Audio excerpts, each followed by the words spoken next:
All right, guys, welcome back to another episode of the Doom of Fools. We got one of the best Florida Magic players, or probably Magic players in general. If you've played Magic for the last 30 years, if you traveled for any kind of crazy con, you know this guy. I had him a couple episodes. My brother Twitch. What's going on, Twitch?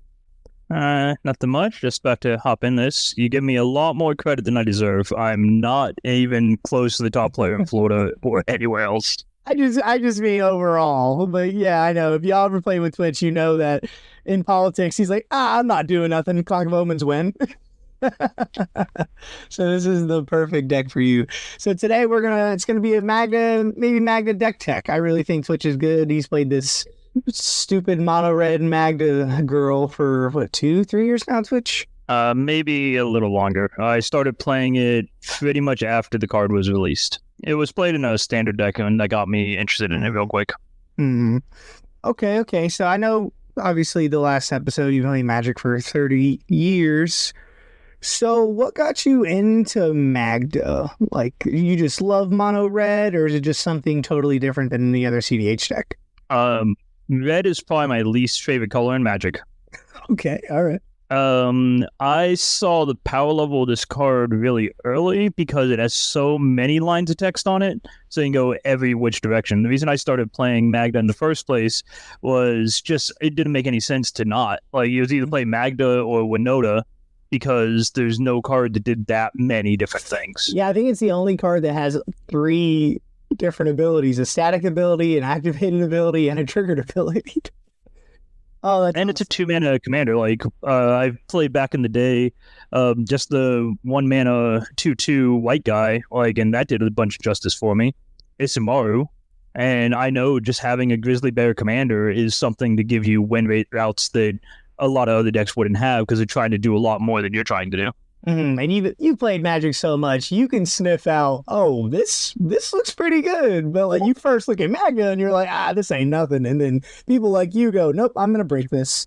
Well, my original Magda list wasn't anywhere near where the CDH guys got it to. Like, I wasn't playing the dirtily 1-mana dwarves because I didn't even think about it. I had the good ones like Bloodfire Dwarf, Dwarven Grunt, a couple of them, but I didn't think, why should I play Dwarven Scorcher or Enslaved Dwarf? Then these cards don't do anything, but that text doesn't matter on the cards. And I realized that as soon as one person showed me it, and I'm like, there's no way that I shouldn't be playing every one of these 1-mana guys I can. Yeah, it's funny. Is it just like the name of the deck, the Clock of Omens, the combo, obviously? Is it just count to 5 treasures, I win, or what? Well, that's one route to go about it because it's so easy because I'm trying to kill you with both creatures and artifacts. Like, there's so many answers that can stop it. So it's more often, wait till your opponent makes a mistake and punish them because they thought that you weren't going to win. Right. You can come out of nowhere with almost no cards on the table and just be sandbagging until you're ready to go. It's like playing Thoracle. I just don't have to play Force Will. I get to play all the other pieces, and if they stop one thing, my combo piece is in my command zone. So I can play some matches where I just keep casting him, and if they don't keep removing him, they lose the game. And I feel like she's kind of like Kennen, where she's very, consistent. She's 2 mana, you blow it up, or you do this, I'll just recast it, and I'll do this, and you pace for itself. This is definitely a really good design of a Magic card. I have to give Watsy a hand clap on this one. Well, and I like that you mentioned Kennen, because Kennen and Magda are very similar to the routes they use. Like, so with Kennen, the reason that you can just keep recasting her is because all of her synergy involves getting enough mana to cast her again. Magda, every time I cast her, I am getting 2 treasure tokens at least, so she's paying for herself no matter what I do. Right. I'm never casting Magda blind on turn 1 or turn 2 without getting treasure tokens for its effect. Right. I got you. So let's go ahead and read the card, and I want to read what you wrote on your Moxfield list, and if you want, I can show notes. Totally. Yeah, you can put in the show notes. It's pretty easy. My list is always getting updated, and I don't actually use Moxfield anywhere near as much as I should. So if anybody ever wants an updated list, they can just ask me, and I'll give you exactly what my list is at the time. It changes probably weekly. Yeah. So what we'll do, we can put this link on there. So if you ever change this link and someone clicks it, it'll automatically update it. But I see what you're saying. You're testing cards all the time. Well, the reason why I mentioned it is because this list we're talking about right now is going to be dated. Like, this is the list for today, and I could make 3 changes to it. It's a completely different list. Like, so that's why I try to make a new list each time, because it's different eras in which I'm playing Magda and seeing how it changes, how it evolves. Like, just because one card gets printed, it might mean 7 cards change in my deck because of what I need to do for that card to make the cut. Yeah, so you're pretty much a committed Magda pilot at this point. It sounds like you know. I probably have more Magda games in than most common people. Yeah, that's impressive. So let's talk about her. I mean, Magda Brazen Outlaw, 1 in a red. Dwarf Berserker. Okay, didn't even know Berserker was a thing. Other dwarves you control get +1/+0. When a dwarf you control becomes tapped, create a treasure. It's insane with crew and all that stuff we'll get into later. And then activated ability, sack 5 treasures, search your library for an artifact or dragon card, put that card in the battlefield, then shuffle. Wow. Again, this is just one of those cards. It's like, oh, that's really cool in my casual Ur-Dragon deck. And then you look at the list and you're like, oh, that's weird, Dwarf Tribal. And then it smacks your face in a CDH table and you're just like, oh, all right. Did not see that coming. And you're like, yeah, I can win on your upkeep. I can win on his end step. How do you want me to win? The insane thing about it is it's the best Dockside Extortionist deck. And I only have 1 color in my deck list. Yeah, and we're going to get to that too. I don't see any Dockside combos, which if you're... if you're fair to CDH, every red deck has a Dockside combo, and we'll talk about Class on Curio later. But yeah, I mean, I love this deck. Again, it's like Ken, I love this deck because it's all about Magda. And a lot of decks, Blue Farm or this or that, they play 3, 4, 5 color, and they have Thoracle, they have Breach, they have this. Magda doesn't need any of that. Magda needs some fucking dwarves, call it a day.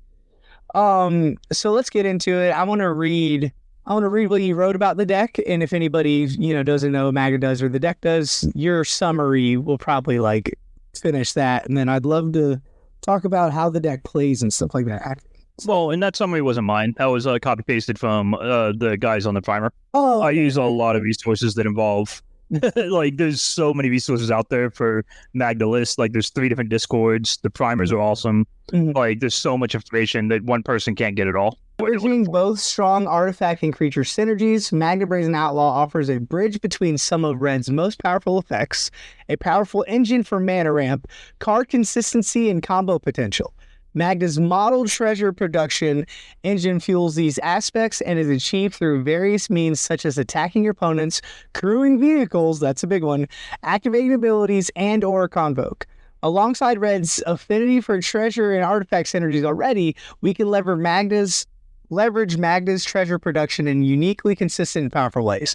The flexibility giving through this allows pilots to sculpt their own ways of playing Magda, whether it be through powerful combos with Clock of Omens and an artifact dwarf such as Universal Automaton, or synergistic beatdown game plans with dragons such as Odvara Hellkite, and dwarves like Dwarven Blood Boiler. Holy crap. What is Dwarven Blood Boiler? Hold on. 3 red, tap, and we're going to talk about him a lot. Target creature +2. Okay. All right, well, let's dive right into it. Dude. So we talked about why play Magda. So you get to the table, right? What is the game plan of Magda? I know activate 5 treasures, Clock of Omens, obviously, but as a Magda player, and you can help us people that have no idea how Magda works, what is your game plan? What is probably the best card in your deck or cards? And what's the best way you want to play the deck? Is it stacks? Is it this? Is it get my engine online? So tell us a little bit about Magda. Well, yeah, treating Magda like an engine probably is not a great idea, just because that's just how you're going to lose to the other decks that are doing engine-based stuff better. Mm-hmm. I definitely leverage my board position based off the decks that are at the table. So if somebody's playing Turbo Nas and they're going to kill me on turn 2 or 3, I'm playing a different game plan than if they're playing like Blue Farm and they have counterspells, stuff like that. Most of my early game is just setting up to basically put enough pressure on the table to where my opponents can't make a mistake. And if they do, they just lose. Like, if an opponent casts a silence, I could just win the game. And that's something that I'm always ready to set up for. Like, with cards like Bottle Cap Blast and Stroke of Flames, like, you can just go from 0 to 100 right away. Like, and that's where you get these situations that always will sum up in a EDH game where these guys are just staring at each other and you end up getting focused on accident just because you're just playing 1 mana, 2 power creatures and attacking people to get a couple treasure tokens and not realizing, like, the reason you're putting so much pressure on them is because of cards like Ad Nauseam, cards like Mana Vault. You want to make sure they're getting punished for the cards they're playing. And I love playing Mana Crypt and Mishra's Workshop and casting just 6 mana artifacts, like, to put them completely out of the game.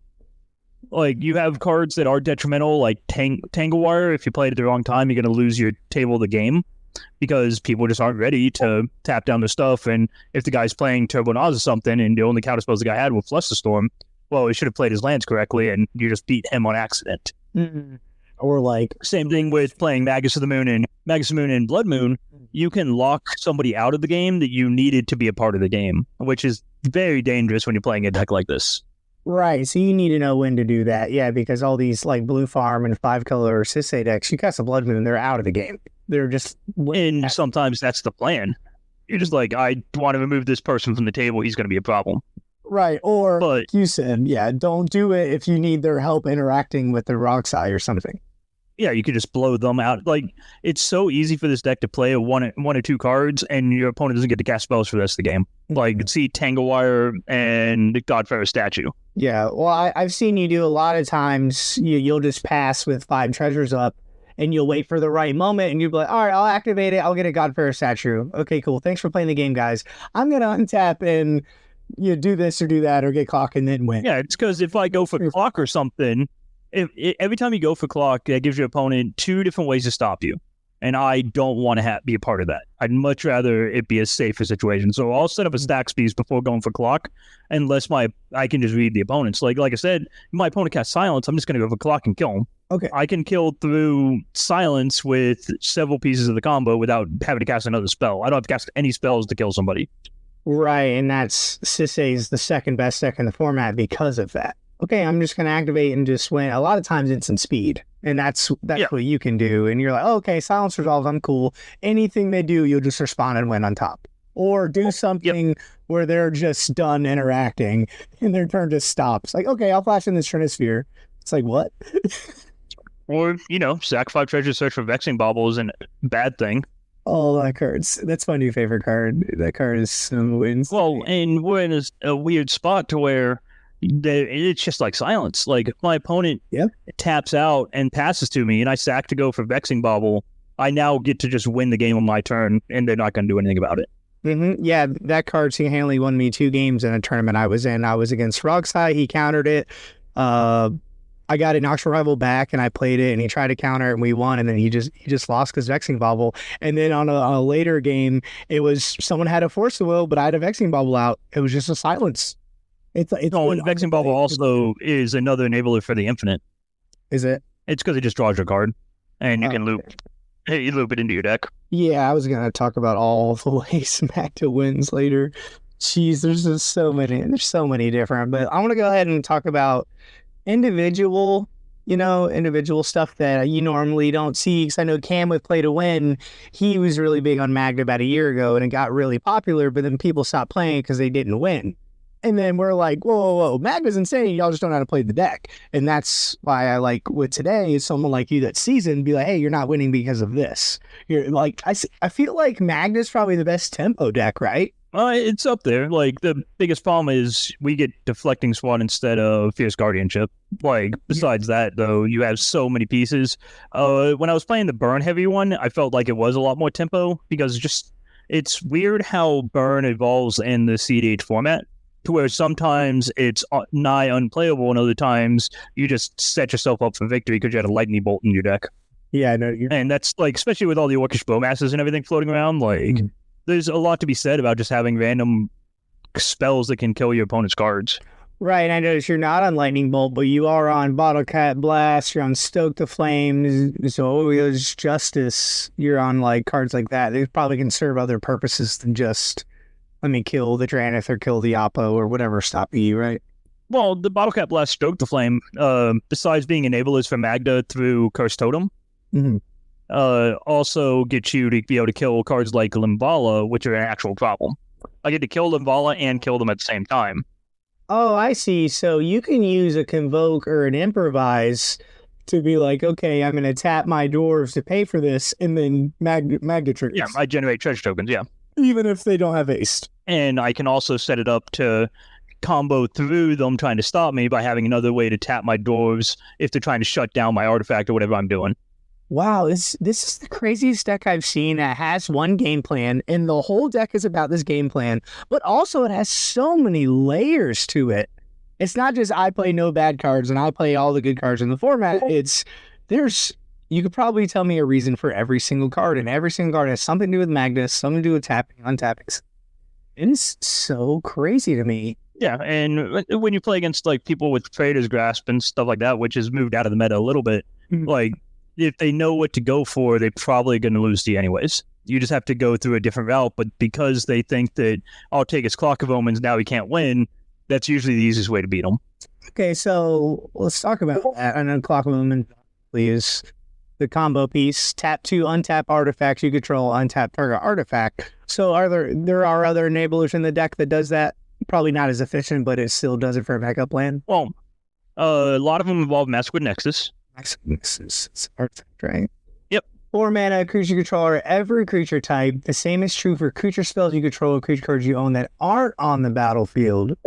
Okay, in 3 types. So that enables every creature on my deck and can now be searched for with Magda. Oh, okay. All right. So now so now you can see where it goes. Like it's like, okay, I'll search for my Dockside, happens a lot, or I'll search for Battered Golem, and now Battered Golem can generate infinite damage without Clock of Omens. Whenever Battered Golem doesn't untap during an untap step, whenever an artifact comes into play, you may untap Battered Golem. So how? So it's a card that can freely clear things. With Dwarven Blood Boiler, it being a dwarf means every time that I tap it to pump a creature +2, it untaps because I get a treasure token. Okay, so before we talk about a couple of the other cards, let's go ahead and talk about the Magda combo with Clock of Omens or said other combo. Like, how do you win the game, and what's like your best win conditions, since we're already talking about it? All right, if you have Clock of Omens and Artifact Dwarf, you generate infinite mana by tapping to untap the Artifact Dwarf, use a treasure token, tap 2, and keep doing that until you get a million treasure tokens, doesn't matter. Okay. The easiest thing to do at that point is you can just search for the Realm Scorcher Hellkite, and then you do infinite damage to each opponent, one at a time. Okay, ETBs. Okay, one red deal damage. Ignore most of it. Yeah, one red deal damage. Okay, and twin shot sniper, right? Yeah, twin shots. Well, that's if I go for the other plan, which you sack 5, search for Sensei's Divining Top, put it on top of your deck, stack 5, search for Sensei's Divining Top, put it on top of your deck. You draw your entire deck. Now I discard twin shot sniper, do 2 damage. I have the new changeling actually just got added to the deck, Bark Form Harvester, because you don't have to play Elixir of Immortality anymore. You just get to put a card on bottom. Okay. So he's a dwarf that puts Bark Form Harvester. He's a 3-drop creature. Okay, changeling, 2 generic, put target creature from graveyard on bottom. So that's it. Holy crap. Put target card on bottom. So once you do the infinite treasure thing, you can probably do so many ways to win. Yeah, and I can answer through most pieces of stacks that could try to stop you. Like my deck can answer through No Rod. Curse Totem is a little bit of an issue, but it really isn't, honestly. Well, there's not enough Curse Totems in the format. Right. Also, I'm on Curse Totem in my Tevish Crom deck, but yeah, I'm with you.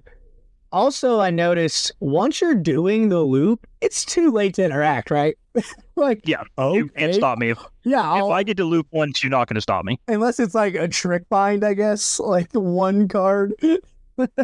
Well, it has to be trick bind followed up by doing something else because I now have all my infinite treasure tokens. But that's why the first thing I search for is something like Godfarer Statue or Trinisphere to make sure my opponent doesn't get to do anything for free.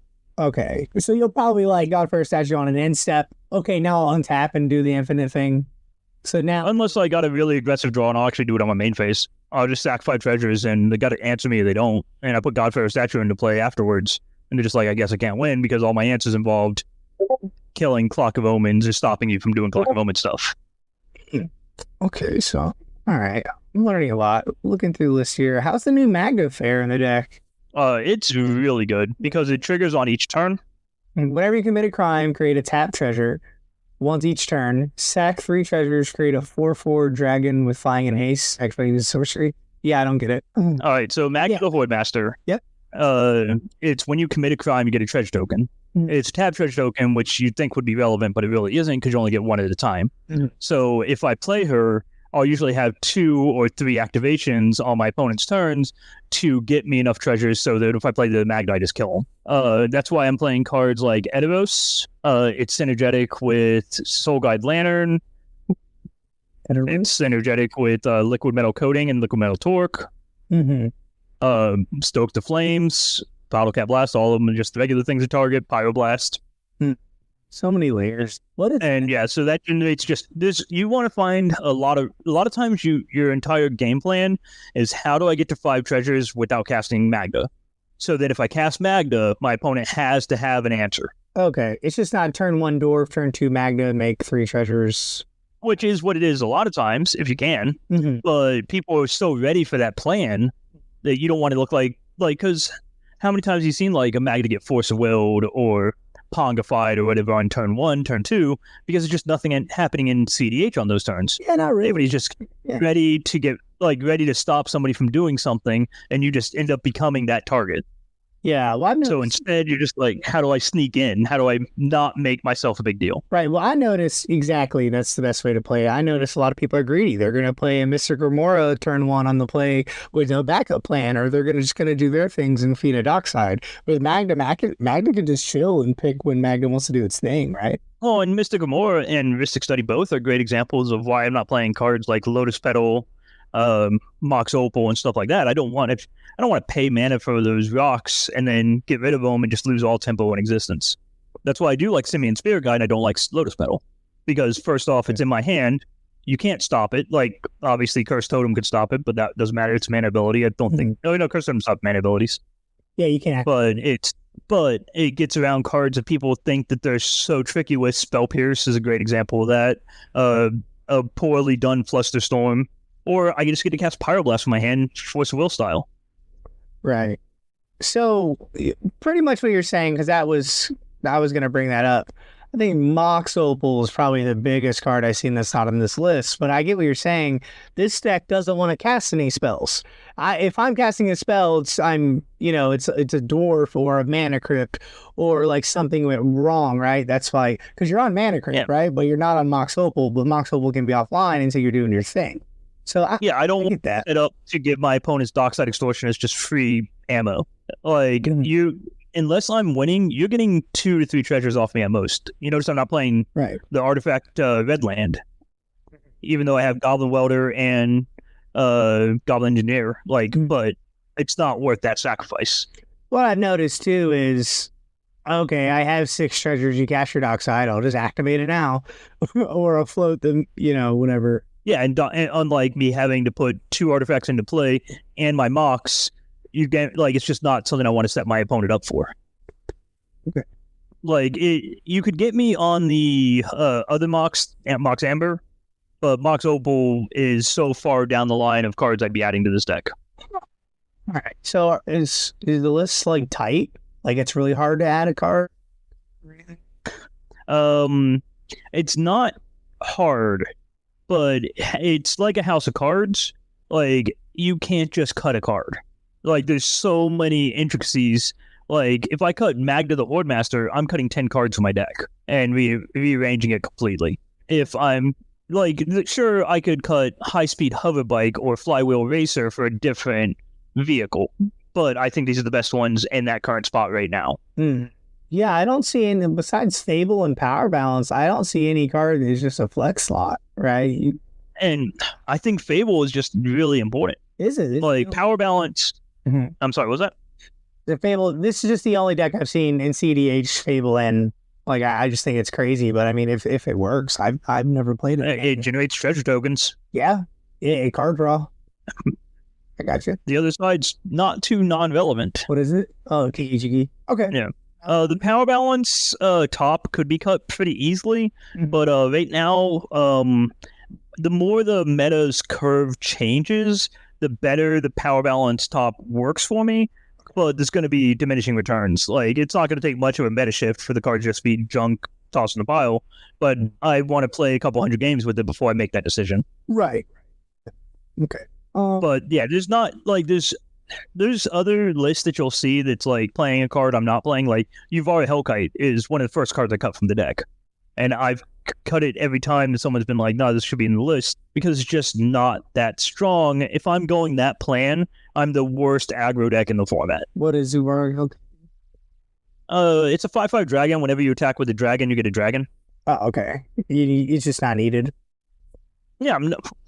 If I have permanents in play that can attack, I'm not worried about how to get enough dragons to kill my opponents. Right. Yeah, that in this deck. Like, I'd much rather play like Chiscoria or something, who just has affinity and gets me more cards and has haste and can attack just a couple times. Realm Scorcher is a recent add to the deck, which I think more people should be playing, just because of its power level in this deck. Like, it answers Orcish Bowmaster.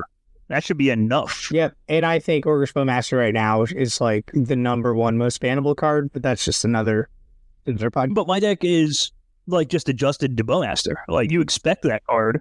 Yeah. And people think it's so good against your 2/1 commander deck, and it's like, no, I'm fine. If nobody answers Bowmaster, I'm the least problematic person. Right. Like, if every time you draw a card, he's targeting my Magda, like, there's a different problem going on than you having Bowmaster in play. Quit feeding the Ristic Study, or yeah, I got you. So let's talk about the hate bears against this deck. You have Orcish Bowmaster, obviously, and then Cursed Totem that we talked about. An opposition agent. How do you, well, obviously you're a red deck, but how do you adjust to those, and how do you, pivot? You're not on Bold, but you are on like Tybalt's Trickery and Stroke the Flames. No one can trick me with Opposition Agent. Unlike other decks that are casting main phase Demonic Tutor or something like that, where they're like, Opposition Agent got you, Sackland, another great example. I don't have those in my deck, so that's not an issue. So Opposition Agent's either going to be on the table, or I'm going to have 10 treasures in play. Okay. And are they going to respond to, like, are they going to be able to fight the Opposition Agent down against how many treasures I can keep generating? Like, any decks that are playing Opposition Agent are real helpful to me, actually, because I'm the one that can kill it. I don't have an issue with that at all. I need it on the table so my opponents don't just win the game. Yeah. Like, I don't know if you saw the game at when we were in King's Way. I played through 6 Opposition Agents on the same turn.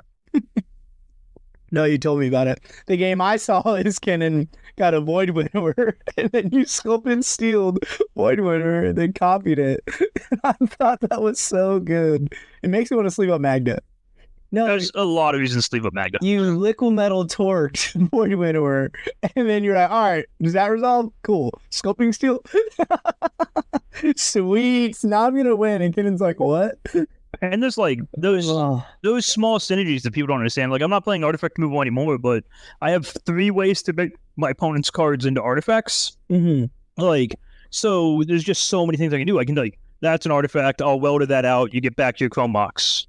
Well, I can't. Or your Lion's Eye Diamond. Overload a Vandal Blast after making everything an artifact. Holy shit. Oh, I can't make everything an artifact. I can make some things an artifact. Oh, just like if I was playing like Michelson Lattice or something, it'd be different. But that card's just, I actually played it for a bit and it is very weak.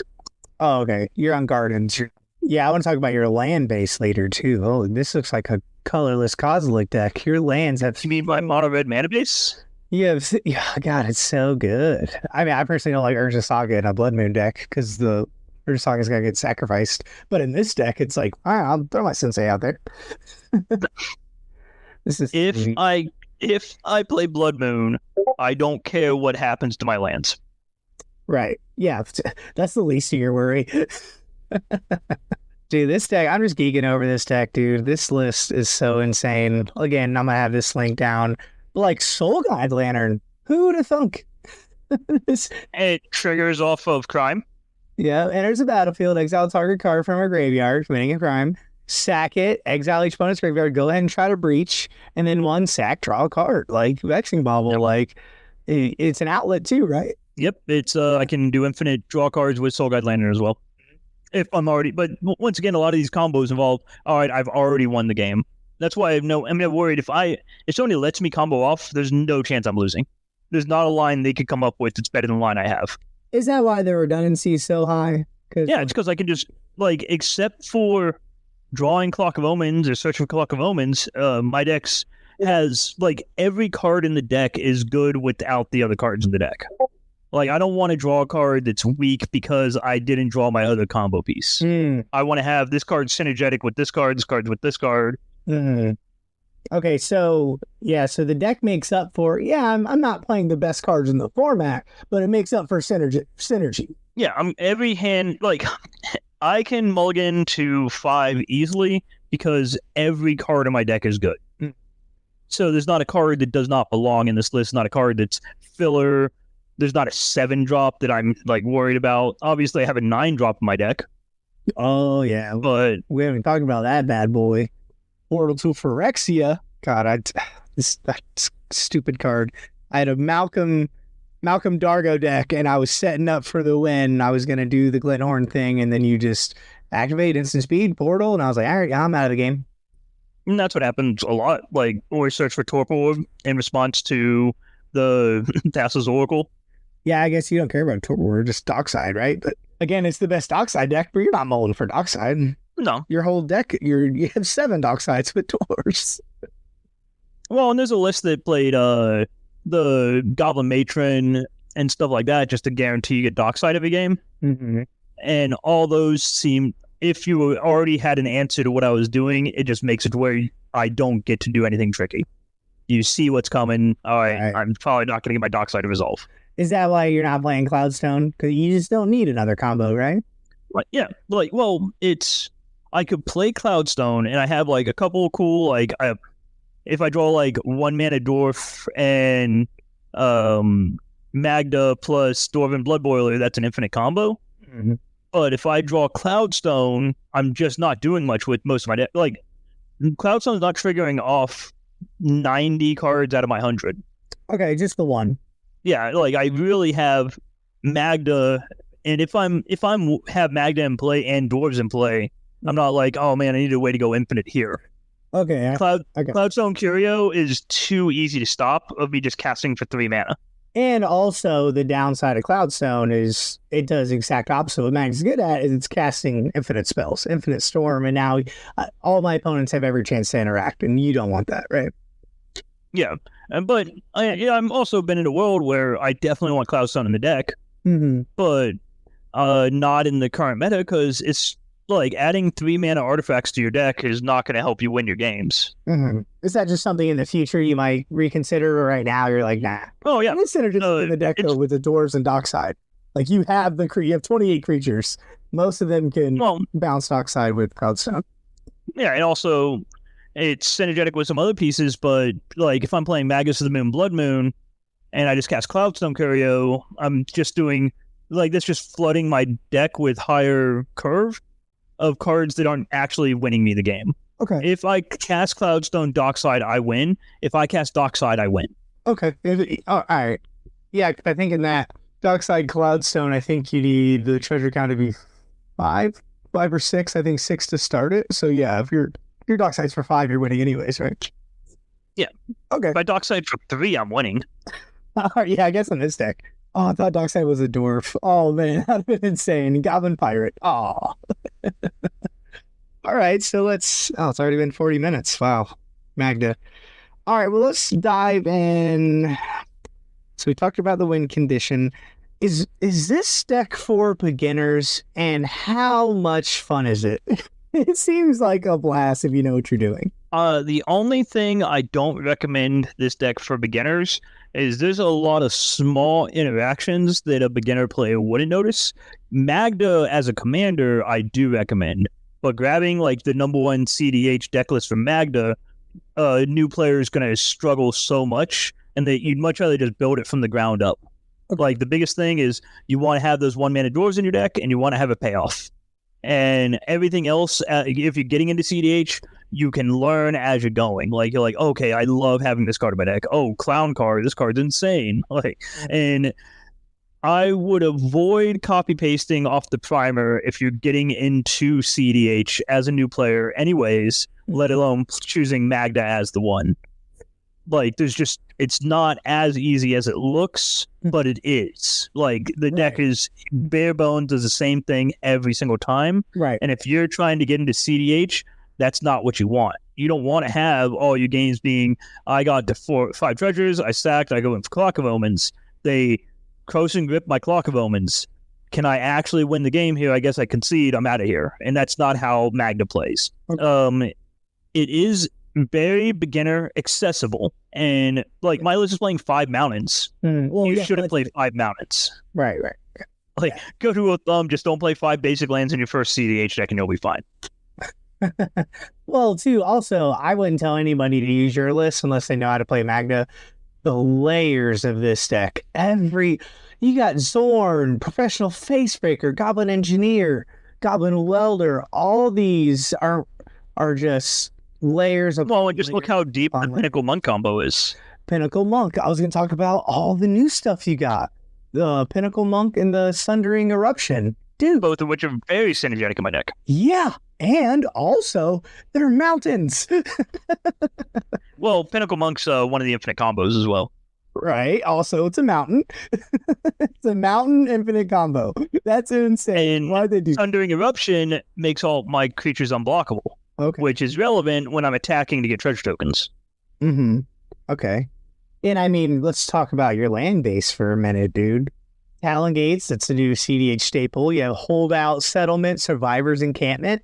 I never knew existed until today. You have Mishra's Workshop, Blast Zone, Mutavault, Fomori's Vault. Dude, this is a colorless Eldrazi deck's dream. Your land base is so good. Well, and look how many are either dwarves or treasure tokens or trigger crime. And then how many soul lands are in the deck. Yep, the Shinka will make your thing first strike. You know what? I'm not like question with the lands is the Uberheim, whatever that's called. I don't understand land walk. Well, do you know what Magda the Horde Master does? Oh, they commit crime. Well, and if I tap this land, it commits a crime. Oh. I don't have to pay any mana into it. I just tap it. It commits a crime. Okay. All right. And it's tap for red. Okay. All right. Blast Zone seems really good in this deck. Mishra's Workshop, probably the best Mishra's Workshop deck. You get one in real life, or is it still proxied? Right now, it's not even a list. It's in the... because it's... I play 1 out of 100 proxies. I'm just going to wait till I pick it up, and I'll put it in. Oh, okay. It's in the list. You're just saying in real life, it's not. Yeah, if I was building my list and I was playing a tournament, I'd have Mishra's Workshop in my deck. You would find a way to get it. Okay. Yeah. I got you. Urza's Cave. That's pretty cool. What's Treasure Vault for? Is there a way you get infinite mana without infinite treasures? Well, what's it do? Oh, I guess it's not even... I'm looking at it like a Kennen. Kennen puts his generic... No, I just into it. Put 4 mana or 6 mana into it, make 3 treasure tokens, win the game. I don't have to make infinite treasures. I need 5. So you ever like, why is this card in the deck? And it's like, it probably has something to do with me getting to 5 treasures. Like Sokinza is a great example of that. Sokinzan? Sokinzan, yep. Create 2 because ones, they gain haste. Well, and if I have Maskwood, they're dwarves. And it's channel. You're not casting a spell. Also, it's a mountain. And I can make infinite 1/1s with it as well. I love it. I absolutely love it. So I want to talk about... We got about 20 minutes or so. I wanted to talk about a couple more card slots, just if anybody didn't know. I want to talk about Nexus of Becoming. Is this a Magda stable I just missed? I've just never seen this card before in my life. And then Memory Jar. We'll start with Nexus of Becoming. Okay. Nexus of Becoming is at the beginning of your combat, on your turn, draw a card. You may exile an artifact or creature card in your hand. If you do, create a token that's a copy of the exiled card, except it's a 3/3 golem in addition to its normal types. Well... If it's a dwarf, it's a 3/3 artifact dwarf. So it enables your Magda infinite combo with Clock of Omens. It gives you extra cards. and it puts your free artifacts into play. Okay, so let's say I draw Portal of Phyrexia. I can put it into play as a 3/3 Golem. You sack 3 creatures. I have a 3/3 Golem Portal of Phyrexia. Okay. Or God Pharaoh statue. I guess I didn't see it. Normally cards like this say until end of turn. But no, it's no, just okay. Copies. Yeah, I just got a Portal of Phyrexia now. Okay. And it also draws your cards, so it's just a really strong Phyrexian Arena effect. Okay. All right, that makes sense. What about Memory Jar?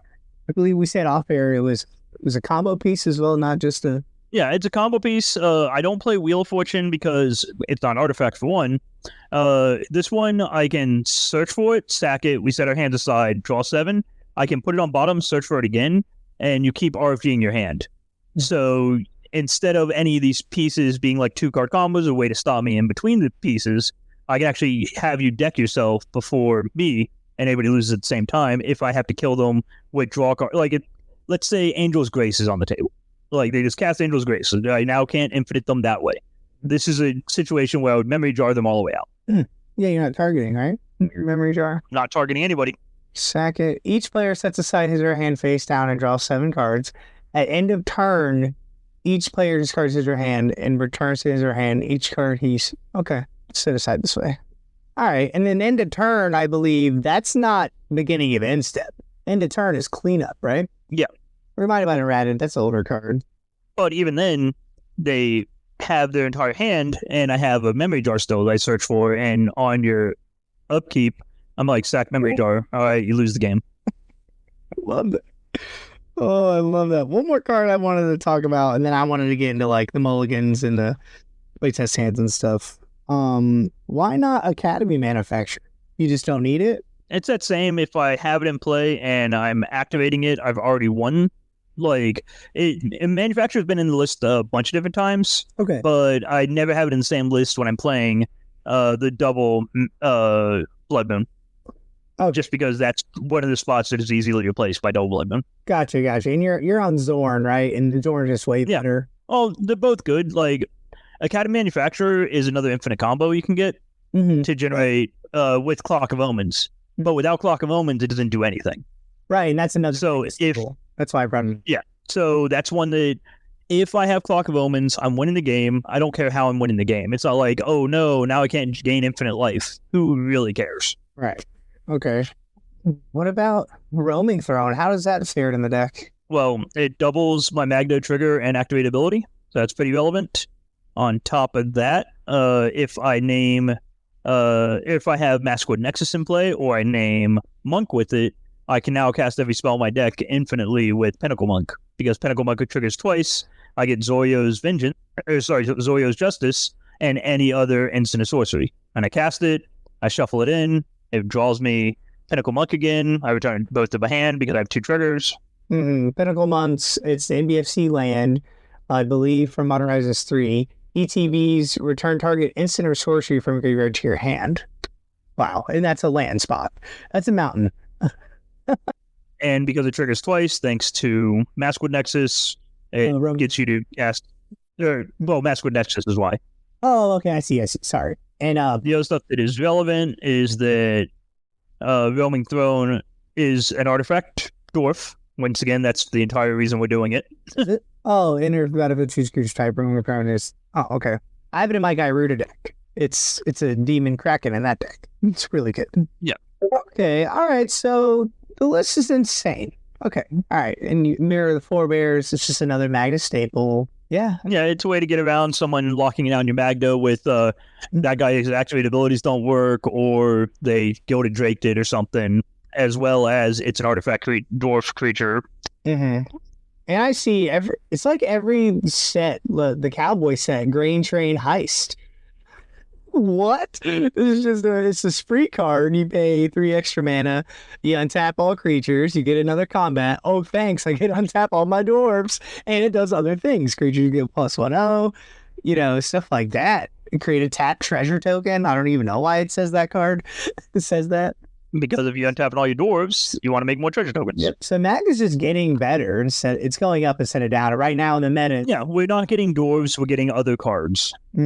Like, because you use so much with your artifacts and just red spells. Okay. Like, it doesn't take much for you'd have a huge improvement of your deck by just a red spell being printed that's okay. Look at Ragavan. Ragavan was almost immediately tossed in the deck just because it makes treasure tokens on its own, and it's just a card that was in one of the modern sets for an actual modern format. And my deck shines with cards that they would put in the modern format. That's why Urza's Cave's in the deck. Like a lot of the new cards that came out of them. We have 5 cards that came out of MH3 in the deck. Right. Is Magda in any other format? It was heavily played in Standard. It's kind of played in Pioneer, but the deck's just not as good as the other decks you have options for. Okay. It's because it was usually played like in Standard. You used it with there's a 1 green 1/2 that you tap a creature to get 1 mana of any color. So you tap Magda and you'd cast Winota. Gotcha. And Winota's synergetic with everything going on. Right. So in this, I can't find it. It's got to be somewhere. So there's no backup plan. There's no, hey, I'm shut out by a Dranith, or this isn't working. It's the late game. I don't see. Dranith is a creature. Okay. Then you don't care about creatures in your red deck, huh? There's cards that can shut me out and cards that can't. Right. Yeah. I just don't see any. A pro-red artifact would stop me. Humility. Humility gets answered by Wild Magic Surge, and that's about it for the most part. Like, I can set up to get them to just lose, because the Humility guy is usually pretty easy to beat. Yeah, because they're probably like in an Azorius deck or something. No, and other people actually care about what they're doing. Humility is the strongest card against this deck for sure. Right. But that Humility deck doesn't do much if I cast Blood Moon or Godfarer statue. They don't cast Humility against me. Right. Also, they just became the threat to the whole table because everybody likes their creatures. Yep. And you're like, yeah, I think we should get rid of the Humility. I never do that. I want that around as long as possible. Until you're ready to go for it, right? You don't. Yeah, I'm just willing to dawdle about. I'm in no hurry. Right. So, my deck, if you're just talking about like those stare at each other, not do anything, you've probably seen it enough times from just us playing a few times. How often I haven't had to do anything for a few turns has never hurt me. Like, it's like, yeah, I'll wait. I'm in no hurry here. So is Magda a stacks deck or a mid-range deck, or it's just its own little thing? Well, it's all about how you want to play it. If you look at the primer, there's 3 different Magda lists that are way different. Like, I made an Excel document that's every Magda list that posted and checked the variance on which cards were played the most and which cards were not. And there was only, I want to say there was 35 cards that were the same across every Magda deck, which for variance, that's insane. That is insane, because almost every CDH deck probably has 70 of the same cards. And so if you want to go heavy stacks, you can. Like, it's all about adjusting to the meta you're in. Like, my list is very good in the meta that I play in. And if I was going to a competitive event, that's probably what I would end up taking. Yeah, right. But within a quarter or two, yeah. Yeah. But there's also decks lists that you definitely should be playing Thorn of Amethyst and Chalice of the Void and all these other pieces that are, like, real strong against these super combo heavy decks.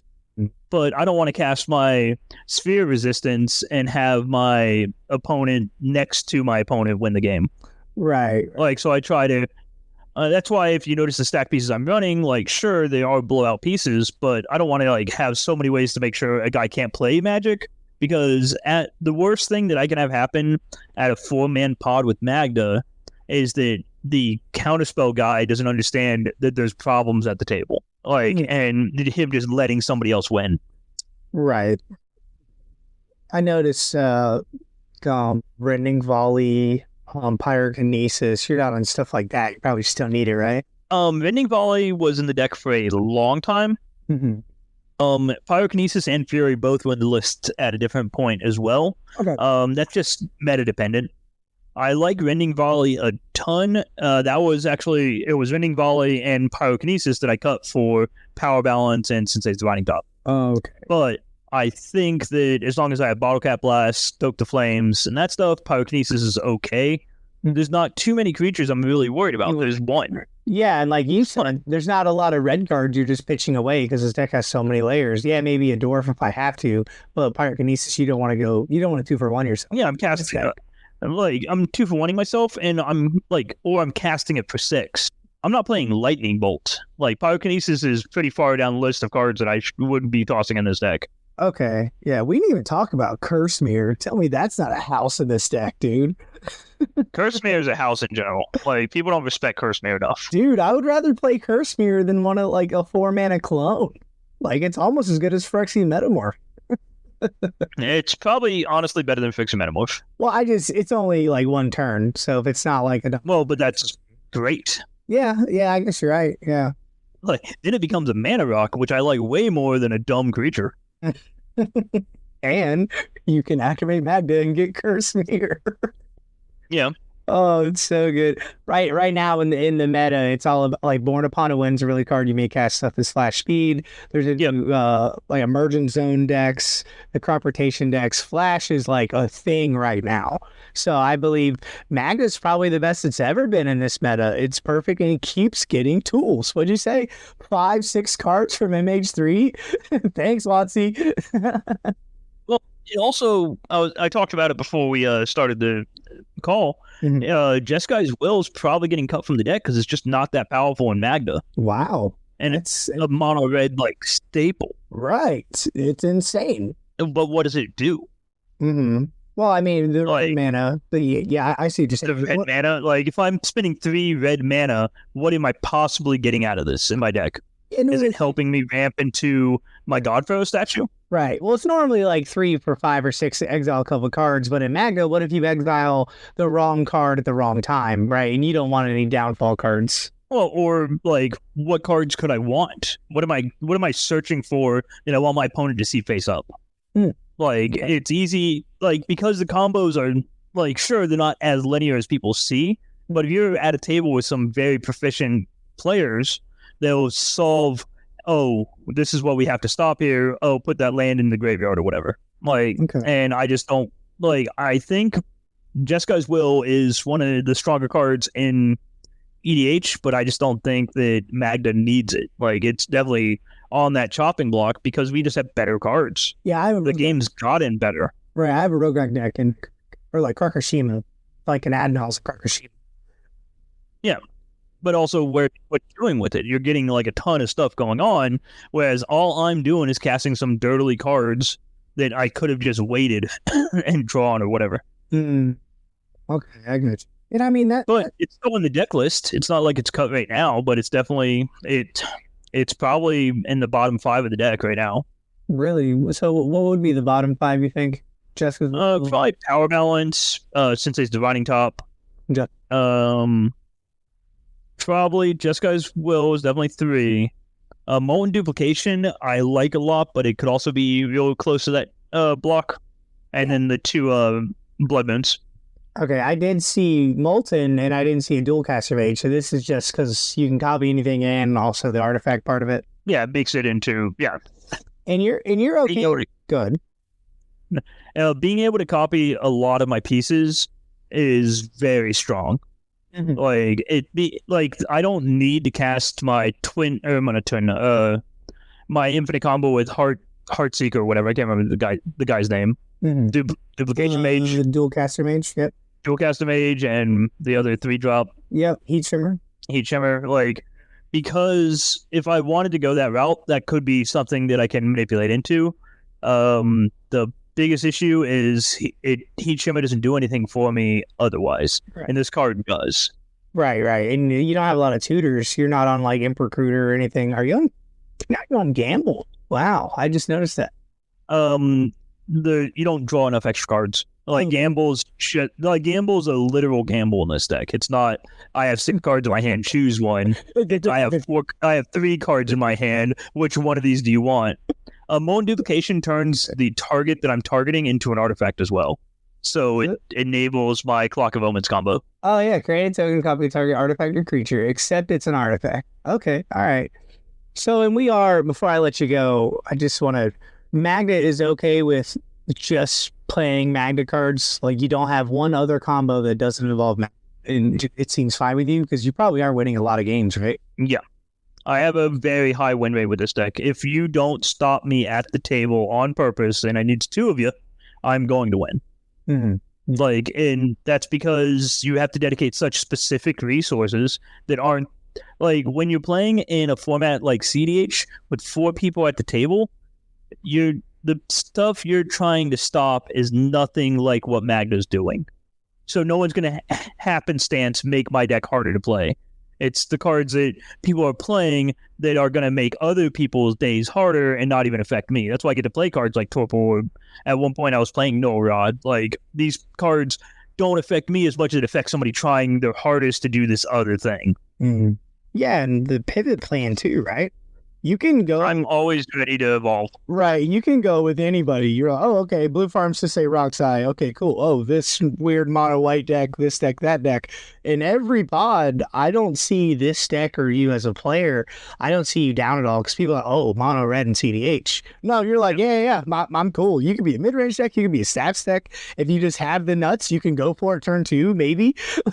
Like, you can also, how many counterspells are in each CDH deck right now? Probably about 10 to 12. And I'm at 4 in my mono red deck. Unlike them, I don't have to care. All right. Well, and you don't... Like, so I'm not stopping a demonic consultation. That's completely fine by me. Okay, yeah. Well, you give that up to gain... I don't need to... none of my stuff can get Force of Willed. Like, right? They're not Force of Willing a Dwarf or a Magda, like, in the beginning. And like once you're... And if they force Magda, they're probably going to lose that game anyways. Right. Well, then you cast Magda for 4. Woo. Right. Unless they're like Italian or a high control deck and they just have it, I don't see why Forcible Magda, unless they already have the treasures and they're recasting Magda. That's just... Well, I have several games where I've cast Magda 3 or 4 times. And you probably won, right? Every time. Every time. That's the kind of games I want to play. What do you think your win rate is? I know at Kingsway, I think you won almost every game. I think I got 1 game on you out of like 10. Is your win rate pretty high? In 4-man pods, yes. And 1v1, it's not. Right. And they just, 1v1. Well, 1v1 is not a real format. That's not, that's a whole different ball game. You're not even playing the same. But we've talked about this in the past. Like, I haven't played in any of these big CDH tournaments, but everywhere I go, I talk about CDH at lengths. Like, I've probably talked about CDH more than most people have thought about CDH. In this format, and like I said in the beginning, if you've been playing Magic for 20 years at any type of level, either you judge the event or you've been there, they probably know you, so you know a lot of people, and you get this on the map. Yeah, and it's such an easy format to get behind because it's just playing the best cards. It's not, I can out-talk my opponent, or my opponent had the mulligan, so I guess I won that game. It's, we're all playing good, and we need a pot of 4. Mm-hmm. Well, in your case, you're not playing good cards. You're playing... Oh, I've seen a couple... That's probably one of the things that, the biggest takeaway that people should have from this video is don't just watch somebody on YouTube playing Magda and think that's the deck you should play. Okay. Like, there's a lot of people, because we're just in a social media based society, like, that will play this deck and they're the best person in their group of friends that are playing this deck, but they just won't win games against people that aren't that group of friends. And Magda, if you know what you're doing with Magda, you should be the threat when you sit down at the table. And if people don't think that, then you probably haven't played enough Magda yet. Especially if you're Twitch playing Magda. 100%. Yeah, I only see a Magda or 2 at every tournament I go to. And I'm just like, if people understood how strong that deck is, or I'll overcompensate. They're like, what are you doing? I'm in Magda. I'm like, I know what that deck can do. My brother's been killing me with the deck for 3 years. Magda and Karkashima are my biggest hate bears in this format because of you. Well, they're both fun decks, though. Yeah, flip coins. So, I mean, that wraps it up. You know, you got Magda. You know, I wish you would come to more CDH events. But again, I would probably put my money on you if you did come to CDH event, just because you already know, just as a player, you know what everybody's doing before they're doing it. And also, there's nothing your opponents can show you that you haven't seen before. Like, you know, oh, you got your opposition. Cool. I'm glad you have your opposition. I win. Uh-oh. You know. Well, a lot of that does come with how much information I just gather. Like, the amount of deck lists, and like, I know I just said don't watch YouTube videos and think you're going to pick a Magda. I spend most of my days watching the Magda YouTube videos from, I don't care who's posting it, I'll watch anybody play the deck. And sure, I might be like, this guy's an idiot here, but there's stuff that they're going to bring to the table because it's such a nuanced deck list. Right. Like mine's turbo, I'm comboing you, that's my plan, that's my goal, get out of the way.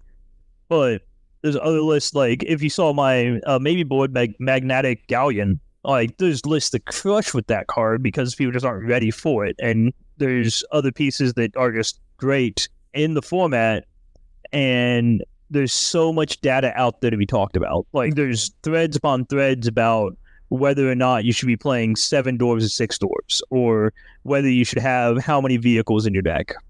Why are you still playing Astronaut's Transmagent? Yeah. Sacrifice. Well, I think yours French. Sack it, make something artifact. It gives it +1/+1 counter, and it becomes an artifact creature. Mm-hmm. What I love about the list is you said 10 cards today that I was like, what? What are you talking about? And, I do CDH every single day almost, and I've never heard of a Dwarven Grunt before. Or a Dwarven, was it Blood Boiler? Dwarven Blood Boiler. Well, what do you think what do you think the best card in the deck is? Like if I was going to mulligan and I got to choose my opening hand each time? Yeah. Maybe try to help. I know we're crunched on time right now, but I'm good if you are. If I'm a new player and I really like this deck, but I'm not a new player, I really think I can do this. What does your mulligans look like, and what are the cards that you're looking for? I know just Clock of Omens, but generally speaking, right, because you don't know who your opponents are, like what is the best cards that you could tell everybody, hey, I know this card looks weird, but never ever cut it? Oh, well, there's that's 2 different questions. So the one would be these cards I like to see in my hand, and then others would be cards that should never be cut. Like, obviously, some of these, like Dockside Extortionist, you should never cut from the deck. Right. And I would love someone to prove me wrong. If you can give me a scenario where you think Clock of Omens is weak, I'll be on it right away and I'll try it out and see what happens. Okay. But obviously, Soul Ring, Mana Crypt, they're probably want to keep those forever. Mm-hmm. Dockside in the format, probably one of. Yeah. I think in general, like Magda Horde Master. For specifically Magda, I think you couldn't get me to cut Godfather statue. Really? Same thing with Trinisphere. Especially if you're to cast 2 more to cast. Trinisphere, as long as untapped, each spell costs less than 3 mana. Right. So those are like your silence effects. Yeah, you have to have them. I can't see any reason not to have them in the deck. You can cut Goblin Weldy and cut Goblin Engineer. Those things are fine. The Stoke the Flames, Bottle Cap Blast, you could probably cut sometimes. You'd at least convince me you could cut them. Mm-hmm. The Liquid Metal Torque, I probably would never cut, but the Liquid Metal Coating is definitely not in most lists. I have a numbered one, so it's in mine. Vexing Bauble is probably never going to get cut, but I should say they're out every CDH deck. Right. It's, what'd you say before when it got printed? It's better than Force of Will. It is better than Force of Will. Oh, man. Get out of here. In CEDH. Oh, you're a Mono Red player. True and true. Like I said, red is my least favorite color in Magic. It's just the most... There's not a land I would say you couldn't cut. I'd like Cavernous Souls. Mm-hmm. But all the other ones are pretty interchangeable. If you want to play, there's a list that plays Arena of Glory, but you have to play 13 mountains. And as you can see from my list, I have 5. What's that? The haste? It gives a guy haste. Yeah, and you can't untap it. Yeah, your list used to be on 13 or 14. You had the cool long text mountains. So, but now with Urza's Cave and Talon Gates and all these, you probably just don't need them. Oh no, I'm probably just going too greedy. I probably should have 8 mountains, maybe 9. Yeah, we're on Blood Moon and Magus, right? But like I said, on the chop block, it's easy to convince me, especially with how many cards are coming out every year in Magic that are good. Mm-hmm. And it's only going to take 1 or 2 more creatures for Fury and Pyrokinesis to be back in the deck. I love Fury to death, but I just wish it was instant speed. I think that's really, in Modern it's banned, so it's obviously a good card. Oh, I guess we didn't even mention, the 1-mana dwarves, you just got to play them all. The only one you could possibly call it would be Dwarven Armor, but that's just because he can't crew, which is slightly inconvenient, but he's just an okay card without the crew effect. Mm-hmm. For the new listeners, what does crew do again? You can tap a creature? So vehicles have a crew cost, And if it's crew 1, they have to have that power to tap the untapped creature to make them into an artifact creature. How it works with Magda is it's a way to tap your creatures without attacking. Because otherwise you're attacking to get your treasure tokens. This way you can enable to just like turn all my stuff. But all my crew, like the smallest crew you have is crew 1, obviously. And him being an O2 is relevant. Okay, so that's how you can play, what are these stupid cards called? Clown Car, High Speed Hover Bike, Flywheel Racer. So Clown Car is 0 mana, right? Crew 2, tap 2 dwarfs, make 2 treasures. Or tap 1 dwarf if you have Magda out. Ah, okay, so... Because it's crew 2, but obviously Dwarven Armor, once again, can't crew this card. Smuggler's Copter, same thing. Well, Smuggler's Copter is insane. You may draw a card, you need to discard card. I guess I gotta read cards. Okay. And it's a 2 mana 3/3. So is that your backup plan? Is just beat face? You say backup plan. That's the main plan. Like, how many times have you watched me play this deck where I've had an attack step that I skipped? Well, you want to attack your dwarf. But yeah, I agree with you.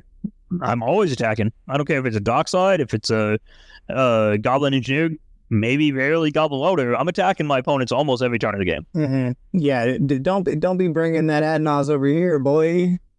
Remington's a 4/4. Dwarven Blood is a 2/2. That's funny. Yeah, my deck plays 28 creatures. How many decks in CDH can say that? There's no way you can make better trades than I can, because my cards could just go to the graveyard. Yeah, you're like, that's fine. Professional face breaker. You want to attack. That just... Well, it also enables one of the infinites. I'm saying you draw your whole deck, right? Yep. Infinite treasures. Let me draw my whole deck real quick. Okay, cool. So I really hope that this pod, if anybody's listening, if you think you know what you're doing, you want to try Magda, go ahead and try it, but just be careful because this is a layered deck. I don't know if I would take this list. This list is the spiciest list I've ever seen, but Twitch doesn't know what he's talking about, obviously. So I appreciate everybody for listening. If you have any questions, Twitch, you want to plug anything? Maybe plug your Discord? No, I'm good. Okay, all right. just ask me, and then I'll get with him. And like he said earlier, he's gonna give me some updated lists, and he probably works the deck every week or two, right? And I'm trying to convince him to go to see. It's probably every other day. Every other day. Yeah, that's awesome. That's awesome. So all right, that's my time. It's midnight. Appreciate your time, Twitch. You guys have a good day, and thanks for listening. See you later.